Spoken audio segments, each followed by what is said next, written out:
I was on a coaching call with a lady last week, and we were talking about how she can get going with some of her qualitative research.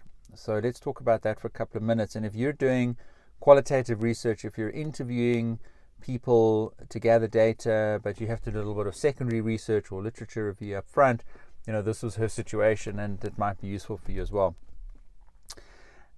So she was demotivated, frustrated. She was struggling to make progress, and I offered her a 30-minute coaching call, and I don't charge for these 30-minute coaching calls. It's just opportunity for me to listen in to your situation and then give you some specific guidance, point you in the right direction, hopefully. And then maybe, as I said in the webinar recently, that's like just a little ripple effect. We drop a pebble and then it ripples out and has a compound benefit on your studies. So she was getting stuck in secondary research, and what I said to her straight off the bat, right at the beginning of the conversation, was a PhD will always have greater weight, and your examiners will always look for primary research. So where you have gathered the data, you have gone out and done the hard work in the laboratory or in the field or through interviews, whatever the case may be, you have to go and gather the data. You have to do the hard work to go and do primary research. Secondary research is like in your literature review. You are analyzing other people's data, other people's results, other people's research. And she was doing some studies in Zambia on property-led infrastructure development. And she was going back through the country's history and analyzing, all the decisions the government had made and how that had affected societies, et cetera, et cetera. So I then asked her a little bit about what her plans were for her primary research, and she indicated she'd done a couple of interviews and she was going to do about another 10 or so. Now we're in 2020 and the lockdowns have just slowed down, so much. And I think in, her research, she needs to speak to people in government departments, etc. So, and I think she's 2 or 3 years into her degree. So my single message to her was to put the secondary research on the back burner.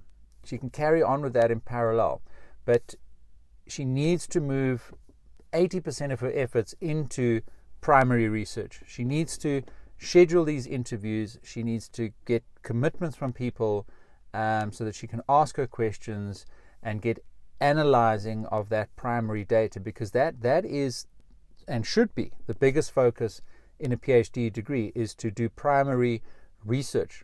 Now, understand you have to balance expectations, in terms of what your supervisor also needs you to be focusing on, etc. But she can do that in a bit less amount of time and not as a complete focus. And that was what I picked up from the conversation. She was getting lost in all the literature, and she was veering off track and going down rabbit holes of discovery and research. And I said, you've got your research questions, set up your interviews and start doing those interviews to start analyzing and gathering that data, and then linking it back to your research questions.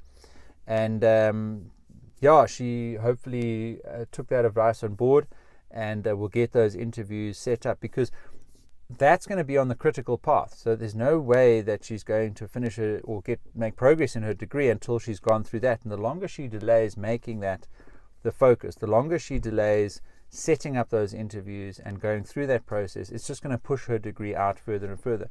And the increased amount of secondary research that she does, no matter if she becomes an expert in the country's history of property-led infrastructure development in Zambia over the last 3 decades, she needs to have a basic level of knowledge on that, so that she can be a knowledgeable researcher in her field, and so that she can, ask the right questions and engage with her participants meaningfully. But beyond that, you don't need to do too much more.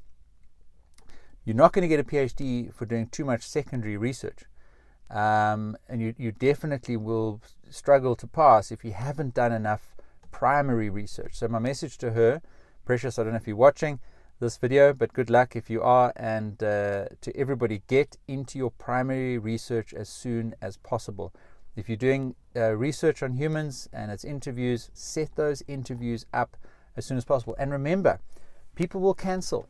People will schedule an interview and then they'll ask you to move it out, or they'll say they can't do it anymore. Or if you have to get consent, you're not going to get those forms back. You're not going to get the permission. So you might do an interview and then you can't use that data because you didn't get consent.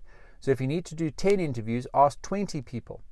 If you need to schedule 5 interviews in the next 2 months, schedule 10, because I guarantee you some of those will be cancelled. Some of those will be delayed. That's just, especially during 2020, the issue that we're facing as researchers.